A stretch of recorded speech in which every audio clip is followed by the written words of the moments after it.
Hey y'all, how's it going? Hope everyone's doing super awesome today. Welcome to Zahatka. My name is Valentina, and today I'll be showing you a tutorial about how to make little pot holders or hot pads. And we're gonna have a harder version and an easier version. So to learn how to make these, hit that thumbs up button and let's go! You choose whatever fabrics you would like, but I'm doing some fun colorful fabrics, and I'm starting off by cutting out 9 by 9 inch pieces, and this is for the easy tutorial.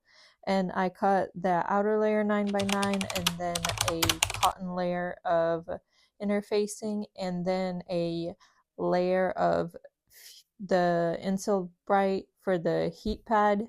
It's like a special heat resistant interfacing, and then also the second layer of the outer piece. And also I have that little loop. It was just 2 inches by 5 inches, and I sewed it together. And I sandwiched this up by doing the cotton layer, then the outer layer, then the little loop, and then the second outer layer, and then the Insul Bright batting.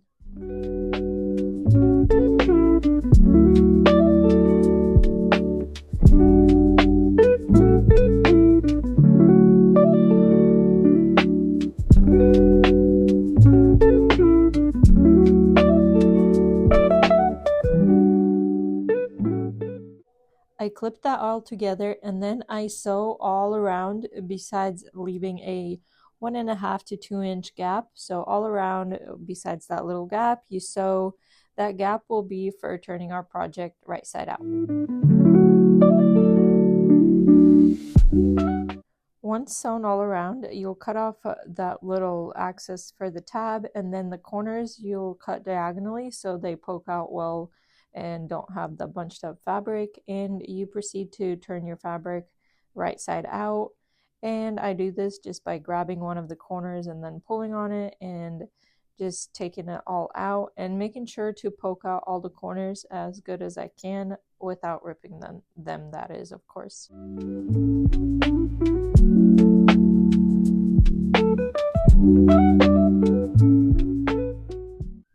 I did iron it down after that step, and then all I'm going to do is sew a top stitch all around it. It'll close up that gap that we had from turning it right side out, and it'll give it a nice finished top stitch look. You can add more quilted pattern, whatever quilted pattern you want on top, but I just decided to do that top stitch, and that's all. And that's how you make that easy one. Now for the other version, I'm making this one quilted, just diagonal lines all across. I drew 1.5 inch lines, and then I do my sandwich.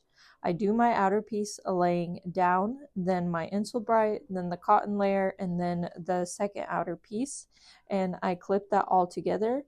After that's all clipped together, I sew on those quilted lines, just the diagonal lines that I drew on, I sew over them.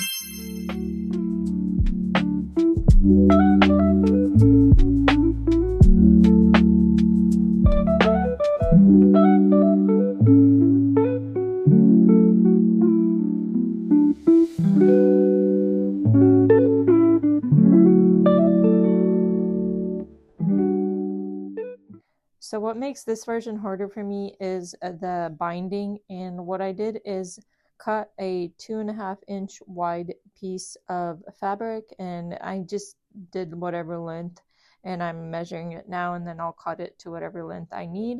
But the width of it was 2.5 inches, and I folded it in half and sewed it on one side, and then folded it over and sewed it on the other side. You'll see how I'm doing that in a minute.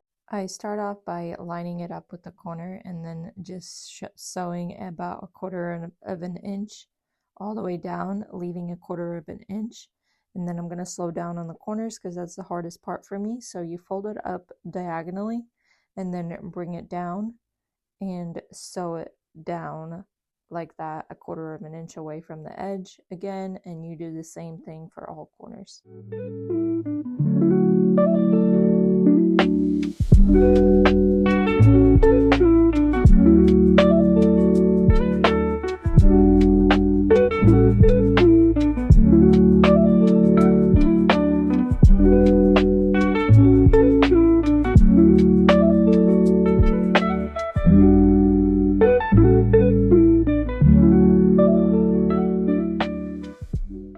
this is how it looks after you're done sewing down the first on the one side of the layer. And then you peel it back. You'll have your corners all diagonal already. Peel it back and just clip it all together on the other side of the layer, and then sew it all around on the other side. I did it in the ditch. You can use fabric glue or Elmer's glue that people use. I just didn't have any on hand. I need to buy some to basically glue it down, and it makes it a lot easier sewing it down. But I just clipped it like that and then sewed it down.